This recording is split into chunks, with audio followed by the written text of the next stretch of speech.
석유의 고갈이 예정되며 과학자들은 대체 에너지를 찾아 끊임없이 연구 중이다. 그런 만큼 친환경 에너지 기술이야말로 미래의 유망 기술로 주목받고 있는데, 여기 효율성이 뛰어난 난방 제품을 개발해 주목을 받고 있는 기업 에코파트너즈가 있다. 여러 기술들이 동원됐지만 그 중에서도 광물에서 찾아낸 발열 기술에 가장 큰 비밀이 담겨 있다는데, 에코파트너즈는 어떤 노력을 해왔는지 그 창조 경제의 길을 따라가 본다.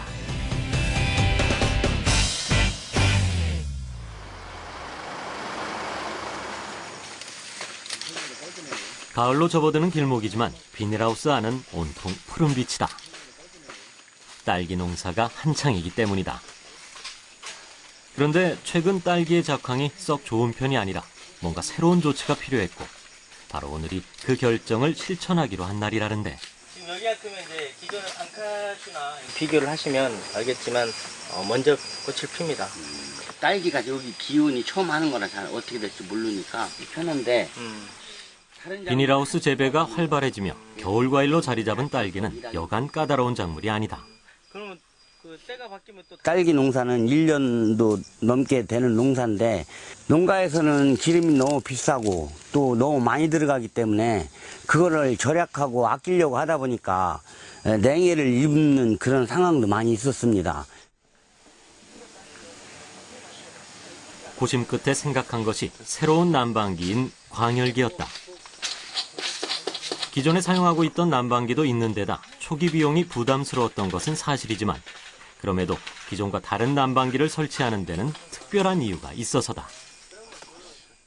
다른 지역에 가보니까 이 하우스에 뭐가 매달려 있더라고요. 그래서 이게 뭡니까 했더니 광열기라고 하더라고. 근데 광열기가 어떤 역할을 하냐 물어봤더니 아주 그 효율이 아주 높은 기계더라고요.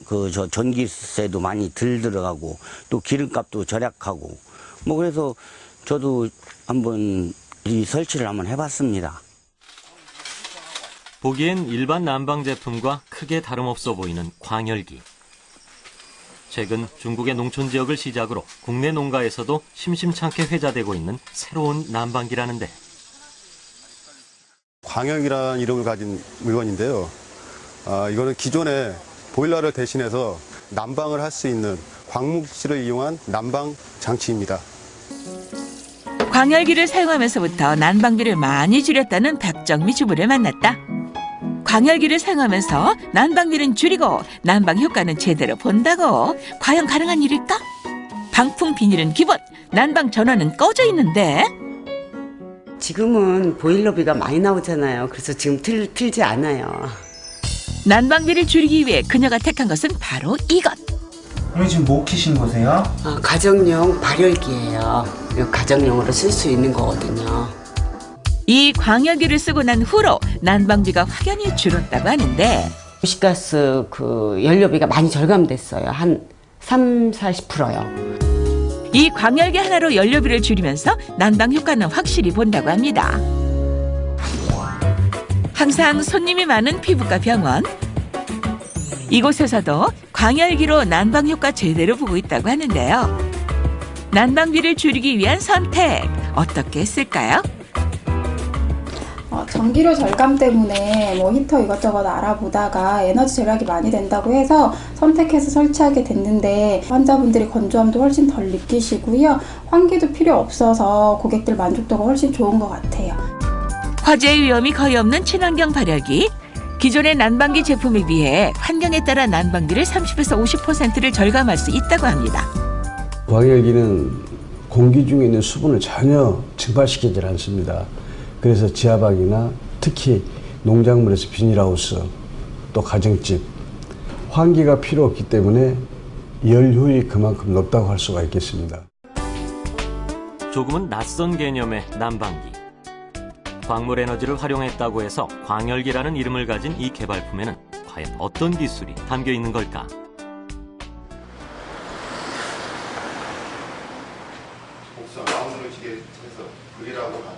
광열기를 개발한 주인공은 창립한 지 이미 10년이 지난 에코파트너즈다. 때마침 새로운 모델의 출시를 앞두고 혹시 더 보강할 점은 없을지에 대해 진지한 의견이 오가고 있는데 2015년 모델을 출시할 건데 부장님께서는 어떻게 이 디자인이라든지 제품 주의라든지 이런 것을 어떻게 생각하시는지. 사람들이 봤을 때 괜찮다, 이쁘다 그런 형상으로 만드는 건 그들도 가장 좋은 것 같아요. 출시 모델의 완성을 앞두고 또 하나 빼놓을 수 없는 것이 있다면 바로 성능 테스트다. 먼저 광열기 표면의 온도는 전기를 연결한 상태에서 약 섭씨 340도로 높게 설정돼 있다. 고온의 패널 표면에 이번엔 물을 붓는 연구진. 그런데 끓어서 증발될 거라는 예상을 깨고 오히려 연립 위에서처럼 물방울이 흐르고 있다. 이번엔 고온의 히터에 화장지를 근접시켜봐도 형태가 변하지 않는 모습. 대체 광열기 안엔 어떤 기술이 담겨 있는 걸까? 물이 끓지 않고 휴지에 불이 붙지 않는 이유는 자사가 개발한 다공성 광물을 적용시킨 광원 패널과 물과의 막을 형성하고 있고 이 광원 패널의 원적외선 방출 때문에 그렇습니다. 이번엔 솜처럼 생긴 소재에 불을 대봤지만 역시나 불꽃이 옮겨붙지 않는다. 마찬가지로 광물에서 뽑아낸 물질 덕분이라는데 이런 단열재는 광열기의 뒷부분에 부착되게 되는데 뒷면으로 방출되는 열을 잡아주기 때문에 벽이나 천장 등에 매립할 수도 있다고 한다. 그런데 대체 어떤 광물을 활용했길래 이처럼 일반적인 현상을 뛰어넘는 결과를 만들 수 있던 걸까? 주 광물은 다공성 물질인데요. 그중에 이제 6가지의 혼합물을 응용한 광물입니다. 이제 중국에 있는 자사라든지 이런 특유의 광물. 그래서 이제 광물 중에 이제 어떤 수분을 던졌을 때 물에 녹는 광물이라든지 이런 물질이 혼합되어 있습니다. 지금. 연구진은 기존의 난방기가 갖는 단점을 보완하기 위해 여러 방법을 찾던 중 운모석 등의 광물질을 발견한 것이다. 물방울이 고온에서도 증발하지 않고 패널 표면을 흘렀던 것은 이런 광물 코팅이 미세한 돌기를 만들었기 때문이었다. 여기에 새롭게 알게 된 사실은 운모석에서 음이온과 더불어 원적외선이 방사된다는 것이었다. 밀입자로 분쇄를 할수록 이 열의 파장이 아주 부드럽습니다. 그러니까 열기가 기존의 이제 난방기들은 이제 손을 대건 앞에는 열이 따가워요. 그래서 앞에 가기가 거부스럽거든요. 근데 저희 제품을 한번 보시면 햇살처럼 그냥 은은한 열기가 나옵니다. 하지만 그 온도는 어마어마한 고온입니다. 300도, 400도가 넘는 고온이지만 부드럽더라는 거죠. 그래서 입자가 곱기 때문에 부드러운 겁니다. 나노 단위로 미세하게나마 광물이 코팅됐기 때문에 광열기 표면에선 원적외선과 음이온이 나올 수 있는 것이다. 전문 시험기관에 의뢰한 결과 다량의 음이온과 원적외선이 방출되고 있음이 밝혀졌다. 이런 특징 때문에 농작물들을 따뜻하면서도 동시에 건조하지 않은 환경에서 키울 수 있다는 것이다. 그렇다면 그 발열의 원리는 어떻게 될까? 광열기의 발열체는 광열 패널로서 전도성 고분자 광원 입자의 물리 화학작용 및 터널링 전류를 활용한 발열체입니다. 적용 분야에 따라 설계부터 전력 밀도를 계산하여 광열 패널을 만들기 때문에 안전성과 에너지 절감 효과가 있습니다.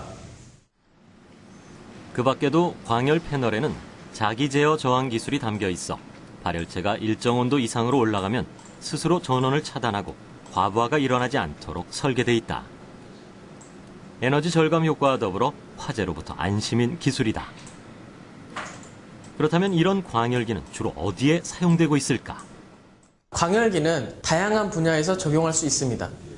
예를 들면 산업용, 난방, 그리고 또한 일반 상가에서 많이 사용하고 있고, 농업에서는 주로 화훼 농장이나 하우스에서 작물 성장 속도를 촉진시킨다든지, 수확량을 늘린다든지, 또한 품질을 우수하게 만드는 데 사용하고 있습니다. 이렇게 광물을 활용한 발열체는 무엇보다 열 효율을 높여줬다. 자체적으로 전기 히터와 난방 효율을 테스트해본 결과 동일한 조건에서 약 40% 이상 열 효율이 높았다. 이런 광열기를 개발하기까지는 에코파트너즈의 전춘식 회장을 중심으로 모두의 노력이 담보로 걸려 있었다. 10년에 가까운 개발 기간은 물론 총 60억 원이라는 상당한 액수의 개발비를 포함해서 말이다. 어렵게 개발한 끝에 가장 먼저 반응을 보인 곳은 중국이었다. 수박 농사를 짓는 한 농가에서는 작물의 수확 시기가 빨라졌는가 하면 매번 온도 조절을 실패했던 토마토 농가는 광열기 설치 이후 첫 수확에 성공하기도 했던 것. 전춘식 회장은 기회가 찾아왔다고 생각했다. 여러 가지 이유가 많습니다만은 중국은 농업이 최우선입니다. 내년이면 중국은 심각한 에너지 문제에 직면하게 되어 있습니다. 왜냐하면 중국 정부에서 2015년부터 2017년까지 화석연료를 곧 석탄을 사용하는 것을 전면 금지시켰기 때문입니다. 그래서 중국에서는 제2광열기가 그 어느 때보다 관심이 상당히 높아졌다고 할 수 있습니다. 처음엔 농업 용도로 개발했던 광열기였지만 가정집의 개인 난방은 물론 상업용 장소의 발열 제품으로도 주목받고 있다. 특히 최근엔 중국의 대형 투자회사와 업무 제휴를 맺는 등 활동 범위를 조금씩 넓혀가고 있는 에코파트너즈다. 하지만 중국의 반응과 달리 국내에서는 아직 미미한 상황. 그럼에도 광열기처럼 열 효율이 높은 제품이야말로 미래의 유망 기술이 될 것이라 확신한다는데. 제가 뉴욕타임즈 신년호를 읽은 적이 있었는데요. 거기에 제5차 에너지는 전략이라는 것을 봤었습니다. 그때 신기술을 개발하고 신재생 에너지를 만드는 것도 중요하지만 이 지구의 환경을 생각하는 기업으로서 에너지를 절감하는 것이 미래 시장을 선도할 것이라는 확신이 있었습니다.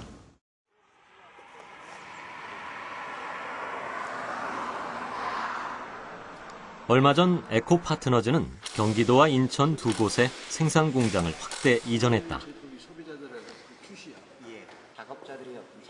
그동안 부품을 조금씩 다른 곳에 맡겨 조립하던 방식이었지만 시장성이 확보되자 좀 더 체계적인 체제로 바꿔야겠다는 판단이었던 것이다. 광열기의 핵심 소재인 운모석을 분쇄하는 것부터 단열재를 조립하는 일까지 총 6단계의 공정을 거치는데 각 공정에 따라 실온에서 섭씨 400도까지 온도를 조절하게 된다. 모든 생산 라인은 에코파트너즈에서 직접 개발했다. 공정 중에 가장 어려운 거는 패널 작업과 그다음에 단열재 작업 두 가지로 나눌 수가 있는데 그 중에 패널 작업을 할 때 공정 중에 조립할 때 쇼트가 날 수가 있기 때문에 그 부분을 신중하게 공정하는 것이 가장 관건입니다. 새로운 각오로 시작한 만큼 이곳의 생산 라인이 신나게 돌아갈 날을 기대해본다.